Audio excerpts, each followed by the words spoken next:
बिस्मिल्लाहिर्रहमानिर्रहीम। अस्सलाम वालेकुम नाज़रीन। आगाज़ करते हैं FATF का पाकिस्तान को ग्रे लिस्ट में जारी रखना। आज हमारे बरखुरदार हैं हमाद अज़हर साहब। मेरा इनसे बड़ा गहरा ताल्लुक़ है। इनके वालिद साहब मेरे लिए बहुत मोहतरम हैं और मुझे इनसे बहुत ही तवक्कुआत हैं। वो कहते हैं ना कि कोयल की कान में सारे काले हो जाते हैं और नमक की कान में सारे नमकीन हो जाते हैं। तो तहरीक इंसाफ के अंदर अब जो भी बंदा जाता है, ये नौजवान है, इन लोगों ने के अंदर एक आइडियलिज्म होना चाहिए था, लेकिन लगता यह है कि ये भी उसी तरीके से या कोयले की कान के रंग में चले गए हैं या नमक की कान के जायके के चले गए हैं। अब आज उन्होंने तकरीबन मुबारकबाद कौम को दी है कि हम ब्लैक लिस्ट में जाने से बच गए हैं। मेरे नाज़रीन जो रेगुलरली मेरे प्रोग्राम देखते हैं, मैं तो हमेशा से और सदरा से कहता हूँ, जब से ये FATF आया, फिर जब ये दोबारा IMF में गए, कि ये दो तलवारें हैं जो पाकिस्तान के सर पे लटकती रहेंगी। इसी तफसील में जाए बगैर, क्योंकि इसके उनके कई जो फ़वायद और पाकिस्तान को कैसे उन्होंने चेक के नीचे रखना है और कैसे फ़ायदे उठाते रहेंगे। हम बहुत कुछ करेंगे, लेकिन हर दफ़ा कोई एक शर्त पूरी नहीं होगी, कभी दो नहीं होगी, कभी तीन नहीं होगी, और हम यहाँ के मुबारक सलामत करते रहेंगे कि देखें जी हमारी 24 शराइत जो है हमने पूरी कर दी। ये कौम को धोखा देने का जो रवाज इमरान खान ने डाला है, ये डाले रहेंगे उस वक्त तक कि जैसे जिस समय हमेशा कहते हैं कि 16 दिसंबर 1971 का दिन आ पहुँचेगा और पाकिस्तान जो है अल्लाह ना करे मेरे मुंह में खाक तहलील होता हुआ नजर आएगा और बाकी मामला पाकिस्तान किसी तरीके से को बहुत बड़े इंतशार का शिकार हो जाएगा, क्योंकि पाकिस्तान बहुत दगरदू हालत में, बहुत तकलीफ में है। चुनाचे ये FATF की जो ग्रे लिस्ट है, इसको तो मैं ये समझता हूँ कि इससे ज़्यादा और कोई तकलीफ दे बात नहीं हो सकती कि हमने बिला वजह हाफिज सईद साहब को, जमात दावा के लोगों को जेल में डाला हुआ है।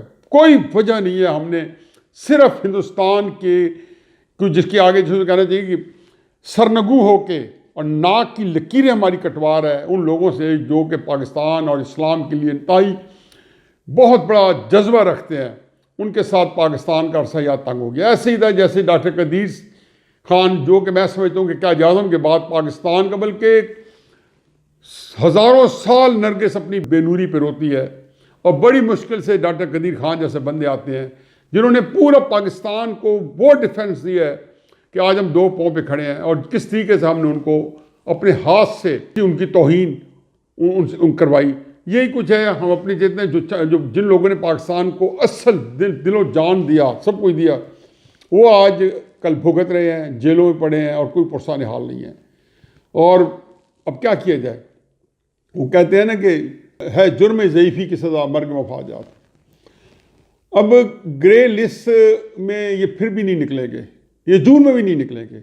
मुझे तो नहीं पता था, मैं तो आपको फरवरी से पहले कह रहा था कि ये रखी इन्होंने इसलिए कि पाकिस्तान को, हाँ ये तो हो सकता है कि ब्लैक लिस्ट में पहुँचा जाए। जब देखेंगे जी पाकिस्तान को ऐसी हरकत कर रहा है और अपने लिए आज़ादी मांगता है, तो या पाकिस्तान के हालात अदरवाइज अच्छे हो रहे हैं और पाकिस्तान उठ रहा है, तो फिर ब्लैक लिस्ट में कर देंगे और फिर IMF की शराइत और कड़ी हो जाएंगी। अब देख लें ये हालात ये हैं कि आज फिर ओगरा ने समरी दिया है कि पेट्रोल डीजल 20 रुपये और बढ़ा दिया जाए।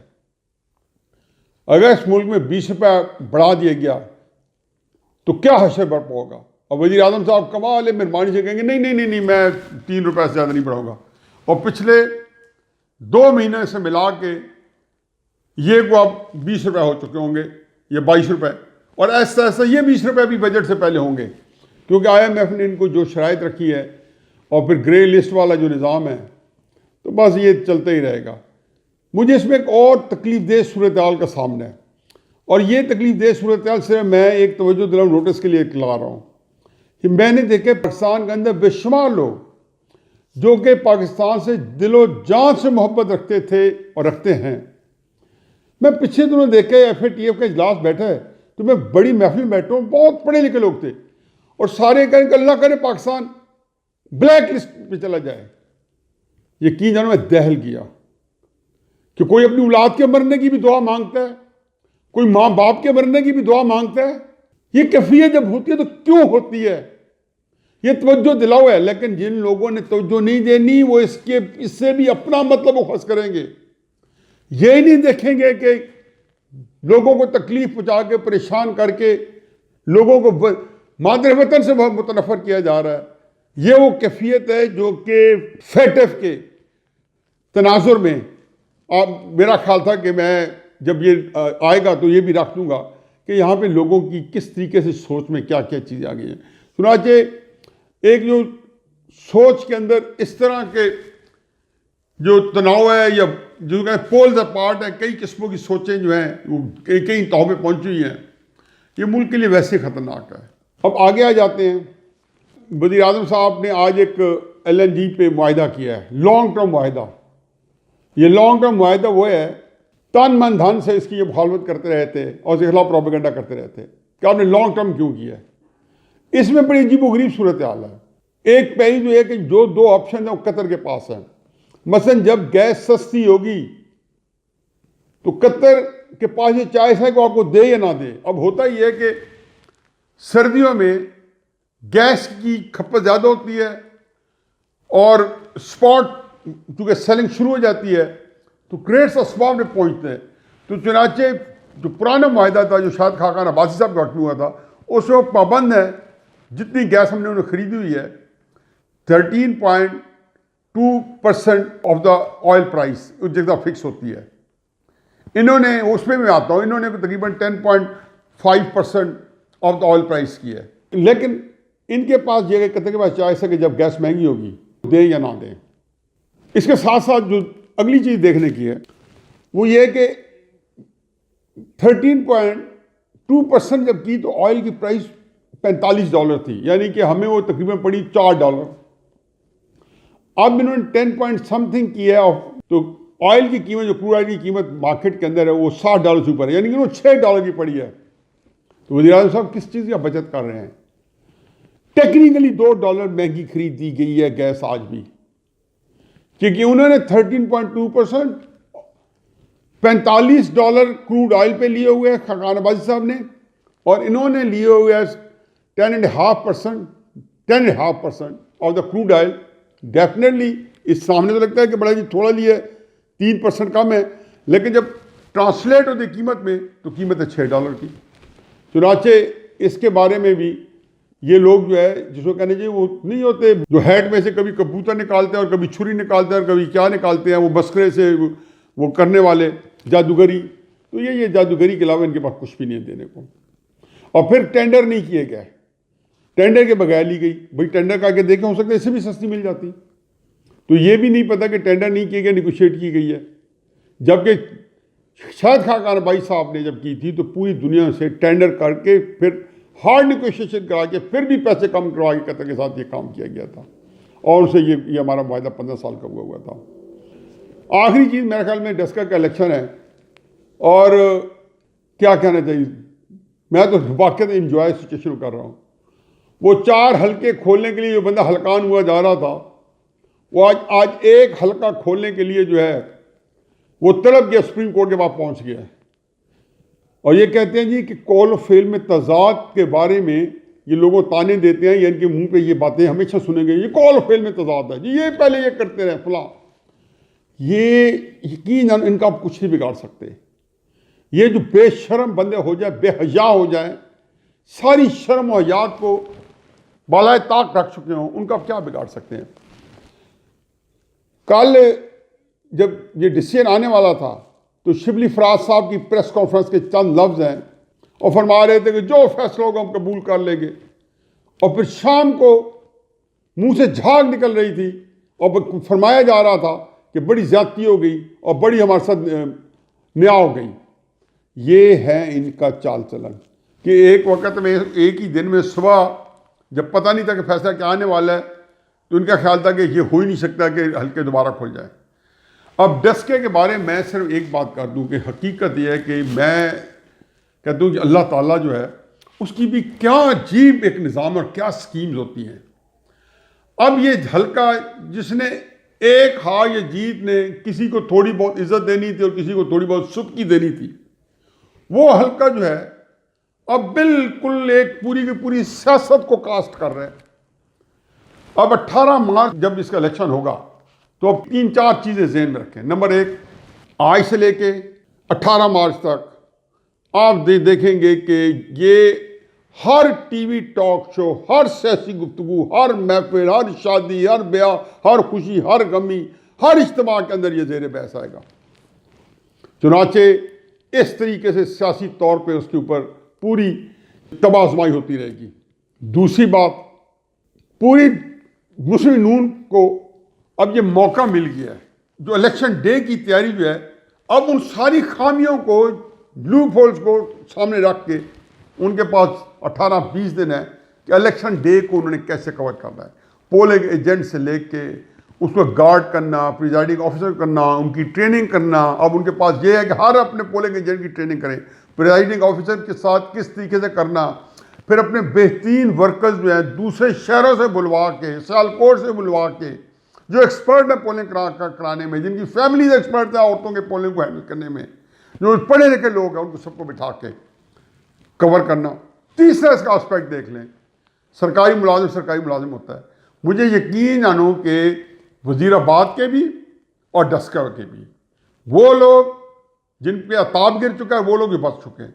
मुझे हकीकत है कि मैं बताया कि किस तरीके से उनको इतना दबाव था कि हर सूरत में दोनों हलकों से मुस्लिम लीग नून को जीतने नहीं देना। इस टास्क के साथ इन सब की पोस्टिंग हुई और इनको क्योंकि काफ़ी अरसे से पोलिंग मुलतवी हुई थी, तो पूरे अरसे में इनको बार बार कहा जा रहा था कि जब कभी पोलिंग होगी तो आपने अपना हुनर दिखाना है। चुनाचे वज़ीराबाद में तो नहीं दिखाया, क्योंकि वहाँ पे बहरहाल एस्टैब्लिशमेंट के बारे में पता चला था कि वो न्यूट्रल हो गई है। चुनाचे अगर कहीं पे को पकड़े भी गए हैं तो उसके अंदर एस्टैब्लिशमेंट का भी मैंने सुना है कि रोल है, कि जिसको हम समझ रहे थे कि शायद रेंजर्स वाले वहाँ उनको पकड़ रहे हैं या तो तवज्जो दे रहे, नहीं, रेंजर्स वालों ने जाके एक शिकायत में जाके कई जगहों पे जाके पकड़ा, और बहुत सी जगह से फंसे इसलिए हैं कि एस्टैब्लिशमेंट का रोल जो है डस्का में और वज़ीराबाद में, बल्कि इन सारे बाई इलेक्शन में एक न्यूट्रल रहा है। अब इस सूरत हाल में जो सरकारी मुलाजिम है, एंड ऑफ द डे तो सरकारी मुलाजिम ही है, अब एक गट्स चाहिए कि कोई ज्यादती करे, जबकि बाकियों का हशर सामने पड़ा है। कुछ सस्पेंडेड हैं, कुछ को शो कॉज है, कुछ को कहा गया इलेक्शन ड्यूटी कभी ना करें। तो अब वो भी चीज़ जो है ज़रा बराबर सोचे भी नहीं कि कोई सरकारी मुलाजिम अपनी नौकरी दांव पे लगा के, चाहे अपने घर का फर्जंद अंजामबंदी क्यों नहीं है, मदद को आएगा, एक आध को छोड़ के, जिसको वैसे न्यूट्रलाइज कर दिया जाएगा। और फिर सबसे बड़ी बात यह है कि जब 18 मार्च को जब ये इलेक्शन होगा, तो आप मेरी बात खातर जमा रखें कि टीवी की व्यूअरशिप जो है अगले पीछे रिकॉर्ड तोड़ देगी, और हर बंदा टीवी के साथ ग्लूड होगा, चिपक के बैठेगा। और पूरी दुनिया में जहां जहां पाकिस्तानी हैं, जहां रातें हैं वो रातों को जागेंगे, जहां दिन है वो दफ्तरों में बैठ के डायरेक्ट वॉच कर रहे होंगे रिजल्ट के, एक एक लम्हे का रिजल्ट देखेंगे, और वो आएगा रिजल्ट, और रिजल्ट का नतीजा जो भी निकलता है वो सामने बाद में आएगा। लेकिन इस इलेक्शन के अंदर टीवी वाले भी, उनके इश्तिहारों के रेट्स भी आसमान को टच करेंगे, और उसको मज़ीद व्यूअरशिप को बढ़ाने के लिए, जैसे वेस्ट में होता है 3-4 दिन पहले से उसके बारे में हवा उठाते हैं, ये तो अभी से उठनी शुरू करेंगे। तो वो उसका जो पॉलिटिकल इम्पैक्ट पड़ेगा, 26 मार्च को पीडीएम का मार्च है।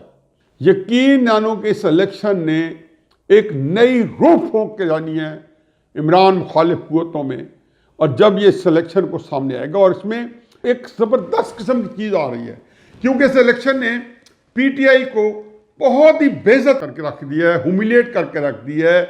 उनकी साख जो बुरी तरह मजरूह हो चुकी थी, वो बिल्कुल मज़ीद टक्के टोकरी हो गई है, वो किसी को मुंह दिखाने काबिल नहीं हुआ। इमरान खान साहब पे दवाइयों की चोरी का इल्ज़ाम लगा, इमरान खान साहब पे, और ये सारे वो लोग हैं कि आमिर कैनी साहब हैं जिनके बारे में कहा जाता है कि इमरान खान साहब के मुबैना तौर पे पार्टनर हैं, जहाँ पे इन्होंने सरमायाकारी कर रखी है। उसके बाद जहांगीर तरीन साहब हैं, शुगर के स्कैम में वो आए, जिसके बारे में कि उनके जहाज़ से इमरान खान उतरते नहीं थे, उनकी एयरलाइन को इमरान खान इंसाफ एयरलाइन का नाम दिया हुआ था। फिर उसके बाद जिस दिन में आए, जो जिस स्कैंडल में आए, ये साथ खड़े नजर आते हैं इमरान खान साहब, क्योंकि वो इमरान खान साहब का राइट हैंड है, लेफ्ट हैंड है। आज भी लाहौर जिसके मनसूबे की इफ्तिताह करने आए वाल्टन एयरपोर्ट को, जिनको बेचा है, यकीन आने के मैं मान ही नहीं सकता हूँ कि इसके पीछे वो लोग ना हो, नील मुसरत टाइप मुबैना तौर पर, या जुल्फी बुखारी टाइप, या रियाज मलिक साहब टाइप, ये सारे होंगे और सामने उन्हें किसी अरब को किया होगा या किसी और को किया होगा। जैसे कि रावी रिवर फ्रंट है जो पाकिस्तान की तारीख का सबसे बड़ा मनसूबा, जो जिसको कहने पाकिस्तान की तारीख का सबसे बड़ा स्कैम बनने जा रहा है। अब ये सूरत हाल है कि जहाँ पे जाएं उनके ऊपर बेशुमार इस तरह के इल्ज़ाम लग रहे थे जिसके अंदर पैसे, करप्शन। 5 साल जो केपी की गवर्नमेंट है, चाहे बिलियन ट्रीज सुनामी था, चाहे मालूम जब्बा था, चाहे BRT थी, जितने चीज़ें थी, पंजाब के अंदर भी उसी तरह करप्शन के इल्ज़ाम थे। और इस सूरत हाल में जहाँ पे ऑलरेडी आपके ऊपर करप्शन के भी बेपनाह इल्ज़ाम लगे हुए होते हों और उसके बाद अब आप आके ये इलेक्शन चोरी, प्रिजाइडिंग अफसर को अगवा करना, ये इसने तो मेरा ख्याल है कि खाक में मिला कर रख दिया। और फिर मुल्क के जो हालात हैं, हर बंदा जिसको थोड़ी सी मुल्क के बारे में समझ है, इकॉनमी की जिनको समझ है, जिनको सियासत की समझ है, जिनको मुआशरत की समझ है, हर महाज में इस नतीजे पे सारे लोग पहुंचे हुए हैं कि मुल्क जो है वो बिल्कुल अपनी हर जंग जो है वो बुरी तरह हारता जा रहा है, हारने के करीब है। अल्लाह ना करे, बस वो कहते हैं ना कि आखिरी बस खबर आने होते हैं कि जैसे नहीं कोई बंदा वेंटिलेटर पे कोरोना का मरीज होता है और एकदम आप इसी होप पे होते हैं कि शायद सांस रिवाइव हो जाए और फिर खबर वही आती है जिसका कभी इम्कान होता है कि जी सांसें टूट गई हैं। अल्लाह ना करे इस वक्त नज़ीर साहब बीतेगी और ना बीतेगी, क्योंकि ये लोग गारत होंगे, पाकिस्तान कायम रहेगा इंशाअल्लाह। क्योंकि जिन लोगों ने पाकिस्तान बनाया है उन लोगों के अखलास, उन लोगों का किरदार, उन लोगों की सोच, उन लोगों का विजन आसमान को टच करता था। इस तरह के लोग नहीं थे कि जो अपनी नौकरी बचाने के लिए, अपनी नौकरी का मज़ा लेने के लिए जो पाकिस्तान को दोनों हाथों से दबोच के रखने के कायल थे। अयूब खान से लेके आज तक कहानी एक ही है। और इमरान खान साहब जो हैं एक किरदार के तौर पे उसी तरीके से बेड़ा गर्क करने आए हैं जो इससे पहले तारीख में इस तरह के इंतहाई नालायक, निकम्मे, गबी किस्म के लोगों ने ये करतब दिखा चुके हैं जब उनको अनान इक़्तिदार दी गई है एज ए मोहरा के तौर पे। और पाकिस्तान को अल्लाह कायम रखेगा, लेकिन इंशाअल्लाह ये लोग अपनी मौत आप मर जाएंगे। 18 मार्च का इलेक्शन जो है वो पाकिस्तान की तारीख में एक नया मोड़ है और एक नया रुख दे के जाएगा।